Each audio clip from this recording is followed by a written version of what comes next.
అసలు విచిత్రమైనటువంటి చర్చలు. ప్రపంచాన్ని వెర్రి వెధవల్ని చేయడం ఎట్లా అనేటటువంటిది ఈళ్ళని చూసి తెలుసుకోవాలి. అమెరికా, ఇజ్రాయెల్, ఇరాన్ మధ్యన యుద్ధం నడుస్తుంది. చర్చలు జరిపితే ఎవరు ముగ్గురి మధ్యన జరపాలా? అమెరికా తరపున ఒక ప్రతినిధి, చే ఇటు ఇజ్రాయెల్ తరపున ఒక ప్రతినిధి, అటు ఇరాన్ తరపున ఒక ప్రతినిధి జరపాలి. ఆళ్ళెవరు సంబంధం లేకుండా సౌదీ అరేబియా అంట, ఈజిప్ట్ అంట, టర్కీ అంట వీళ్ళ ముగ్గురు కూర్చొని చర్చిస్తున్నారట. దాంతో శాంతి చర్చలు జరిగిపోతున్నాయని సొల్లి చెప్పుకొచ్చాడు ఎంతవరకు ట్రంప్. ఇరాన్ నిన్న దాని మీద చాచి కొట్టిందనమాట. మేము అసలు ఎవరిని పంపించలేదు మా తరపున చర్చలకి.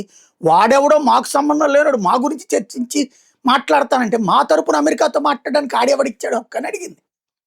దెబ్బకి మూసుకు కూర్చుని టర్కీ వాడును, సౌదీ అరేబియా వాడు, ఇటు ఈజిప్ట్ వాడు రిటర్న్ విమానాల్లో వెళ్ళిపోయారు.